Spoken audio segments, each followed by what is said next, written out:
Oke, sekarang jam 1.47 malam dan gue lagi gak bisa tidur. Sebenarnya lagi garap skripsi cuma mentok, gak tahu kenapa. Dan ya menurut Sherlock Holmes, cara istirahat paling baik itu adalah dengan melakukan kegiatan lain. Dan gue di sini ingat dulu di video sebelumnya gue pernah ngobrol sama Growol tentang pondok pesantren, dan akhirnya gue tertarik untuk membreakdown percakapan kita tentang sejarah pondok pesantren dan perjalanannya ya. Sini gue sudah melakukan riset kecil-kecilan sebelumnya tentang sejarah pondok, dan ya mudah-mudahan kalian menikmati dengan format baru video ini. Kita mulai pembahasan tentang sejarah pondok pesantren dan perjalanannya.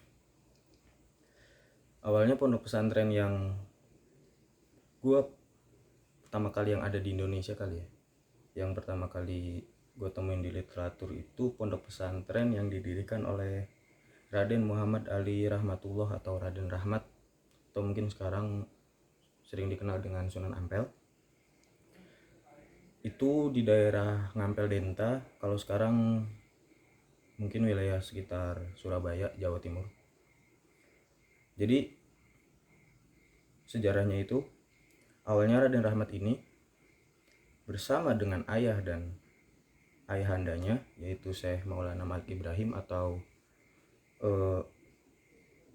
Sunan Gresik ya, itu dan saudara tuanya yaitu Ali Murtado, itu mereka sebenarnya bertujuan ingin menemui bibinya di Jawa. Jadi mereka ini aslinya itu orang kerajaan Campa, atau sekarang itu menjadi negara Kamboja. Jadi sebenarnya Syekh Maulana Malik Ibrahim ini pangeran, putra mahkota gitu. Dan bibinya itu dinikahi oleh salah satu raja Jawa yang menjadi raja di Majapahit waktu itu, yaitu Bre Kertabumi, yang kelak nanti akan kita kenal dengan julukan Prabu Brawijaya V atau raja terakhir dari kerajaan Majapahit itu sendiri. Sesampainya di Jawa, akhirnya Sunan Gresik, ayahandanya Sunan Ampel dan Ali Murtado beserta rombongan itu tiba di Gresik, tapi tidak langsung menemui bibinya karena ya keadaan ayahandanya yaitu Sunan Maulana Malik Ibrahim atau kita kenal dengan Sunan Gresik itu memburuk setelah perjalanan laut yang kurang lebih sekitar 2 minggu. Tapi setelah beberapa bulan dirawat di Gresik, karena waktu itu perjalanan dari Kamboja ke Jawa menggunakan kapal laut, dan itu membutuhkan waktu berminggu-minggu. Jadi setelah perjalanan selama berminggu-minggu di laut, kesehatan Syekh Maulana Malik Ibrahim ini menurun, dan ketika sampai di Jawa yaitu di Pelabuhan Gresik, akhirnya memutuskan untuk beristirahat terlebih dahulu untuk memulihkan keadaan beliau. Tapi setelah beberapa bulan dirawat di Gresik, Syekh Maulana Ibrahim ini tidak kunjung baik. Jadi keadaannya itu malah memburuk, tidak sehat-sehat seperti sedia kala, dan puncaknya beliau wafat dan akhirnya dimakamkan di sana. Itulah kenapa beliau dinamakan Sunan Gresik, karena pertama kali mendarat di Gresik dan akhirnya wafat di sana. Dan ketika dirawat juga beliau sempat berdakwah ya, menyebarkan syariat Islam. Setelah berkabung atas wafat ayahanda tercinta Sunan Ampel atau Raden Rahmat ini dan saudaranya Ali Murtado, akhirnya memutuskan untuk menyusuri Sungai Berantas. Itu sungai, buat teman-teman yang nggak tahu, ada di daerah Jawa Timur, Sungai Berantas. Nanti muaranya ke laut di sekitaran itu Gresik itu. Akhirnya disusuri sungainya dan akhirnya sampai di satu daerah namanya Ngampel Denta dan mendapatkan tanah lalu menetap di sana. Setelah tinggal beberapa lama di Ngampel Denta ini, mulai banyak orang yang tertarik untuk belajar agama dengan beliau. Lalu mengingat pada masa itu Islam masih merupakan agama minoritas, karena pada waktu zaman Majapahit dulu yang mayoritas itu adalah pemeluk agama Hindu. Lalu karena memang pribadinya yang baik dan orang luar Jawa juga, orang luar Nusantara, tapi masih sama-sama orang bawah angin. Buat teman-teman yang nggak tahu, istilah atas angin dan bawah angin itu digunakan oleh orang-orang pada zaman dahulu untuk menentukan suatu asal negara. Jadi kan dulu bepergian jauhnya itu identik dengan kapal laut. Dan kapal laut itu sangat berpengaruh dengan arah angin. Jadi untuk orang sebutan atas angin bawah angin ini untuk menyebutkan orang-orang dari daerah barat dan daerah Asia. Kalau orang atas angin itu untuk orang-orang yang tidak dilewati angin muson, yaitu orang-orang barat seperti Eropa, Amerika. Lalu untuk orang-orang bawah angin ini seperti Asia Timur, Asia Tenggara, seperti itu.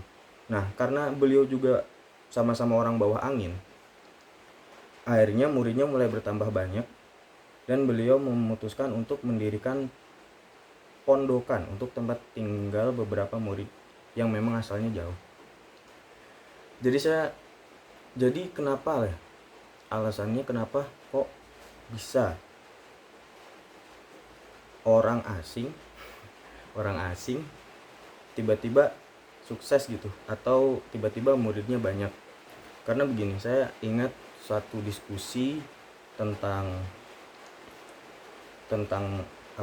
diskusi tentang bagaimana Islam masuk ke Indonesia ini atau ke Nusantara ini. Ada banyak teori, tapi saya ingat satu diskusi, dan di diskusi itu ada yang bertanya, kenapa orang-orang asing yang membawa ya katakanlah agama yang beda dengan agama mayoritas di sini itu bisa berkembang pesat. Yang pertama di sini itu di Hindu itu ada yang namanya istilah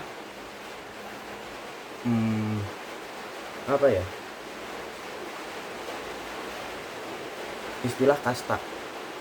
Jadi kastanya mereka itu, para penyebar agama itu masuk ke kasta yang paling tinggi di kastanya orang-orang Hindu, yaitu kasta Brahmana. Jadi secara otomatis mereka itu dihormati gitu. Jadi kastanya karena udah tinggi.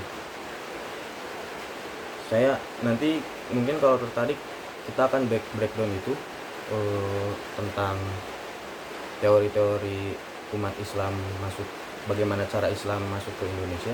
Tapi karena mungkin diskusinya akan panjang, karena mungkin di sini kita akan membahas bagaimana pondok pesantren itu terbentuk. Lalu kembali lagi, hal ini juga didukung oleh kebiasaan masyarakat Hindu yang pada waktu itu biasa untuk belajar kitab suci nya itu dengan cara berkelana jauh dan tinggal bersama gurunya. Dimana pada masa itu orang-orang yang melakukan hal tersebut itu punya julukan, yaitu cantrik. Dan tempat mereka tinggal itu disebut pondokan atau pamondokan. Akhirnya dengan berjalannya waktu, murid-murid Sunan Ampel ini mendirikan tempat yang serupa dan sistem yang akhirnya dikenal dengan sekarang pondok pesantren, dan penghuninya disebut santri. Lalu berkembangnya zaman, pondok pesantren menjadi salah satu lembaga pendidikan, khususnya disorot menjadi salah satu lembaga pendidikan dan dibagi menjadi dua macam pondok, yaitu pondok salaf yang masih sama mempertahankan seperti dulu waktu zaman Sunan Ampel, dan pondok modern yang ditambahkan dengan ada sekolah formalnya.